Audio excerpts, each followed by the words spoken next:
Bienvenue pour cette nouvelle séquence des paroles de la vie éternelle. Dans cette vidéo, je reviens encore sur cette compréhension qui doit consolider notre foi en Jésus-Christ. Car comme je l'ai dit, la foi sans compréhension est une foi sans racine. Je dirais même la foi sans compréhension est une aliénation. Parce qu'on croit en quelque chose, on ne sait pas ce que c'est, on ne comprend rien. D'ailleurs, c'est pour ça que Jésus-Christ est venu sur la terre pendant 3 ans. Il a enseigné pour que ceux qui croient en lui puissent comprendre en qui et en quoi ils croient. Alors, nous avons déjà vu 7 points, 7 choses qu'il faudrait absolument comprendre pour aider à consolider notre foi. Et je répète ce que j'ai déjà dit, je dis souvent, ce que je vous dis, je ne vous donne pas d'ordre, je n'exige rien de personne, mais je donne une information. Il appartient à chacun de prendre cette information, de l'examiner à la lumière des écrits de la Bible, l'Ancien et le Nouveau Testament. Et si tu découvres ce que j'ai dit est vrai, eh bien, applique-le dans ta vie parce que tu as constaté, tu as vérifié l'information avant de l'appliquer. Donc, il faut comprendre ce qu'on croit. Il faut comprendre Jésus-Christ, comprendre ses enseignements pour pouvoir s'installer en lui, pour pouvoir enraciner sa foi. J'aborde dans cette vidéo la 8e compréhension, la 8e chose qui convient de comprendre pour consolider la foi. Le fait d'être sauvé, tu dois absolument cultiver en toi la joie du salut et la manifester en toute occasion. La joie d'être sauvé. Le Christ vient dans ta vie. Il t'arrache de toutes les malédictions. Il fait de toi ses élèves, ses disciples, ses apprentis. Il fait de toi son élève, son disciple, son apprenti dans sa perfection. Alors, tu dois savoir manifester ta joie de ce salut. La joie d'être sauvé. La joie d'appartenir à Christ. La présence du Christ dans ma vie n'est pas là pour provoquer la tristesse, mais la joie de savoir que je ne suis plus sous la condamnation. La joie de savoir que j'ai un maître qui veille sur moi, qui contrôle ma vie. La joie de savoir, quoi qu'il arrive, il ne m'abandonnera jamais. La joie du salut.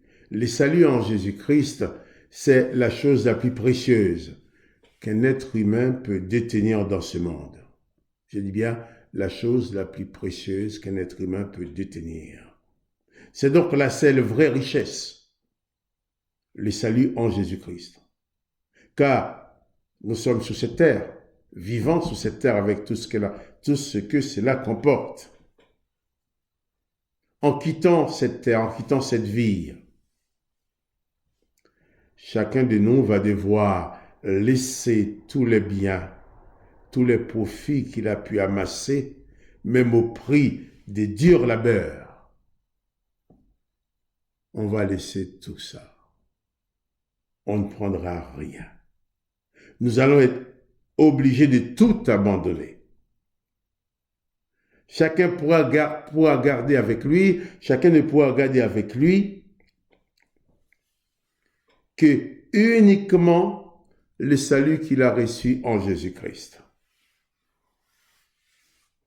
C'est le salut reçu en Jésus-Christ qui procure la vie éternelle. La seule chose que tu peux garder. Donc ce salut-là, le salut en Jésus-Christ, c'est la chose la plus précieuse de ma vie. Il n'y a rien qui soit plus précieux que ça. Car même si j'ai des biens, même s'il y a des choses que j'aime, il y a des gens que j'aime, il y a tout, mais quand je vais quitter cette terre, je vais partir, je ne pourrai rien emporter. Tout ce que j'emporterai avec moi, c'est mon salut en Jésus-Christ qui m'assure la vie éternelle. Dans ce monde, nous nous battons, nous faisons beaucoup d'efforts, nous travaillons très dur pour construire, pour réaliser des choses. C'est bien, il n'y a pas de mal à travailler. Mais sachant que le produit de nos travail, le produit de nos labeurs, n'auront aucune importance, aucune valeur au moment où nous allons quitter ce corps, nous allons quitter cette terre. On va mettre le corps dans la terre, mais nos esprits vont partir. Et à ce moment-là, c'est le moment qu'on appelle la mort, le moment où on passe de cette vie humaine, de cette vie physique, à une dimension spirituelle. Nous n'apporterons qu'avec nous que ce que nous avons en Jésus-Christ. Voilà. Donc, le salut en Jésus-Christ, c'est la chose la plus précieuse qu'un être humain peut détenir. Dans l'évangile de Jean, chapitre 15, verset 17, Jésus dit ceci. Je vous ai dit ces choses afin que ma joie soit en vous et que votre joie soit parfaite. C'est ici mon commandement. Aimez-vous les uns les autres comme je vous ai aimé. Si chacun de nous se contente d'obéir aux paroles de Jésus-Christ, notre joie sera parfaite. Si nous obéissons aux enseignements de Jésus-Christ, si nous réalisons l'œuvre qu'il a accomplie pour nous, si nous réalisons la richesse que le Père nous a donnée au travers de Jésus-Christ, même dans les tourbillons de ce monde, même dans les tribulations de ce monde, nous avons le droit, nous avons le devoir de cultiver en nous la joie du salut. Quelqu'un peut m'ôter la vie. Si quelqu'un me tue, je ne pourrais plus utiliser mon ordinateur, ma voiture, ma maison, mes amis. Je ne pourrais plus dormir dans mon lit, je ne pourrais plus habiter dans ma maison. Et pourtant, j'ai travaillé durement pour avoir tout ça. Mais si quelqu'un me tue ou si je meurs, tout ça c'est fini. Mais quelqu'un peut me tuer, je garderai mon trésor que j'ai en Jésus-Christ. C'est ça l'important. C'est la plus grande richesse. Alors, si nous avons ça en nous, nous devons non seulement le cultiver, mais vivre avec. Je dis bien cultiver la joie du salut. Savoir être heureux à tout moment, heureux d'être sauvé par Jésus-Christ, heureux d'être libre de toute forme de condamnation, heureux de ne plus être sous la domination des puissances démoniaques, heureux de savoir, quoi qu'il arrive, Jésus veille sur ta vie, heureux de savoir, quoi qu'il arrive, Jésus sait ce qui va arriver, il a déjà prié pour moi, heureux de savoir que pour Jésus, je suis un précieux cadeau du Père, heureux de savoir, toi, pour Jésus, tu es un précieux cadeau du Père, et Jésus ne va pas perdre ce cadeau-là. C'est ça la sécurité. Pas seulement une sécurité pour le corps, mais la sécurité pour l'âme et pour l'esprit. Si chacun de nous réalise cela, nous allons pouvoir vivre en paix. Puisque je n'aurai pas besoin de massacrer l'autre pour prendre ce qu'il a. Je n'ai pas besoin d'humilier l'autre pour me faire une place. Puisque la même gloire, comme on a dit dans la vidéo précédente, la même gloire que Jésus m'a donnée, il l'a donnée à l'autre. Nous portons la même gloire, nous sommes au même niveau. Il faut cultiver la joie du salut. Dans Jean 16, à partir du verset 24, l'évangile de Jean, chapitre 16, verset 24, Jésus-Christ dit ceci. Jusqu'à présent, vous n'avez rien demandé en mon nom. Demandez et vous recevrez, afin que votre joie soit parfaite. Si tu as Jésus-Christ dans ta vie, tu dois prendre conscience que tu es parmi les êtres les plus heureux sur cette planète. Je répète, si tu as Jésus-Christ comme maître et sauveur dans ta vie, tu dois prendre conscience que tu es parmi les êtres les plus heureux sur cette planète. Même la mort ne peut pas te détruire. Jésus a fait de toi un être indestructible. On peut tuer ton corps, mais on ne peut pas te détruire. Jésus-Christ dit qu'il te prépare une place. Il prépare une place pour toi. Pour toi. Pour toi que le monde ne reconnaît pas.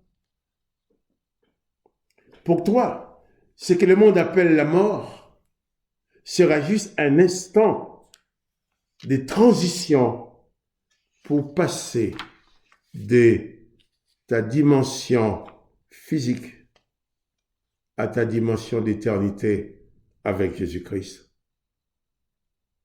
Ce que le monde appelle la mort, ce sera pour toi un instant, juste une transition pour passer de cette terre maudite à cette dimension de gloire en Jésus-Christ. Jésus-Christ dit, il te prépare une place. Et quand la place sera prête, il reviendra te prendre. Quand les gens vont dire, il est mort, il est mort. Mais non, je ne suis pas mort. Jésus-Christ est venu me chercher parce que ma place est prête. Amen. Si il m'amène dans ma place, il n'est pas si te préparer une place. Quand on va dire que tu es mort, tu n'es pas mort, tu n'es pas morte. Mais seulement Jésus-Christ est venu te chercher. Mais comme les gens ne te voient plus dans ce corps, ils disent, tu es mort, tu as disparu. Oui, tu as disparu.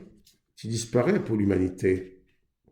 Mais tu rentres dans cette dimension d'éternité avec Jésus-Christ, dans son royaume, à la droite du Père.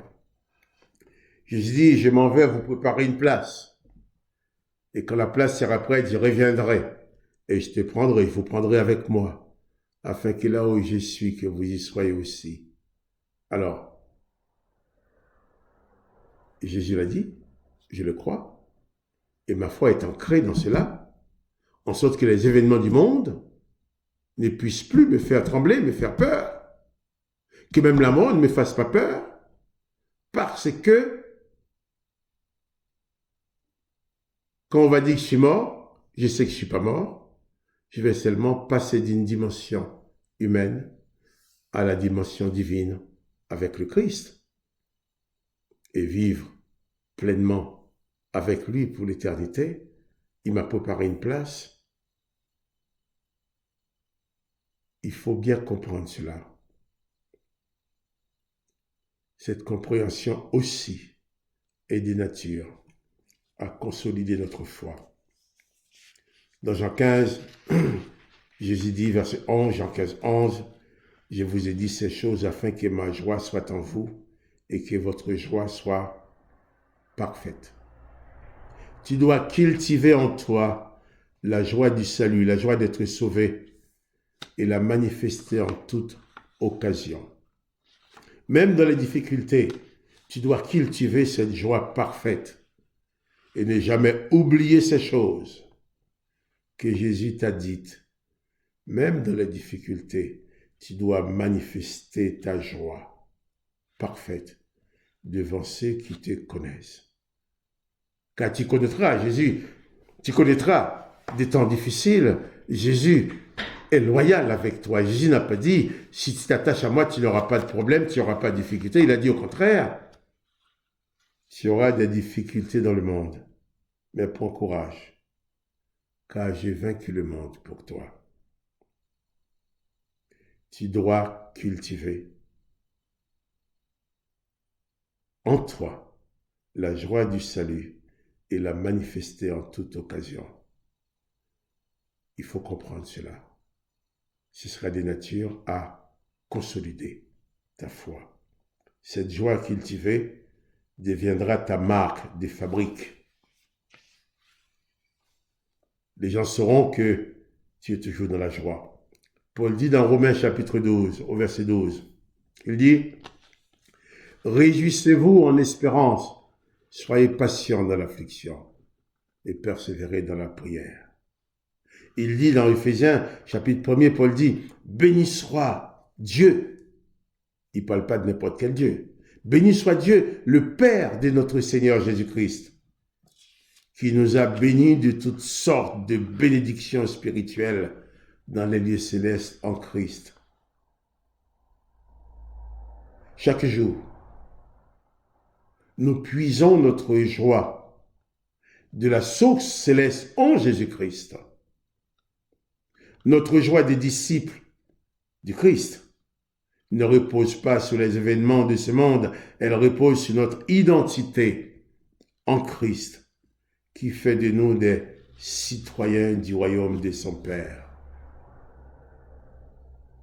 En lui, nous sommes aussi devenus héritiers, ayant été prédestinés suivant la résolution de celui qui opère toutes choses, d'après les conseils de sa volonté, afin que nous servions à la louange de sa gloire, nous qui d'avance avons espéré en Christ.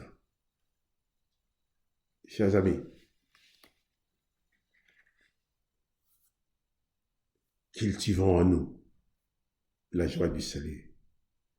Ne permets pas aux tristesses de ce monde de nous envahir. Quand nous regardons autour de nous dans ce monde, il y a mille et une choses pour nous attrister. Il y a beaucoup de choses pour nous démoraliser, pour nous faire plonger dans la déprime. Mais gardons précieusement les saluts en Jésus-Christ. Cultivons ces saluts, cultivons la joie d'être sauvés et manifestons cette joie. Et les saluts en Jésus-Christ est plus fort que tout. Et rien ne pourra nous renverser. C'est aussi quelque chose à comprendre. Nous devons manifester notre joie, notre bonheur d'être en Jésus-Christ. Plus nous allons manifester cette joie et ce bonheur, plus notre foi va être solide. Et contre vents et marées, ta foi triomphera de ce monde, parce qu'elle est bien ancrée en Jésus-Christ et sous ses enseignements. Si tu aimes cette vidéo, communique-la à d'autres. Et je dis bien, ce sont des informations que je donne. Avant de les prendre pour vraies, prends le temps de vérifier dans la Bible. Je ne peux pas te sauver, mais c'est le Christ qui te sauve et c'est de lui que je parle. Alors que son Seigneur soit béni et que toi aussi tu sois béni. À bientôt pour une nouvelle séquence de paroles de la vie éternelle.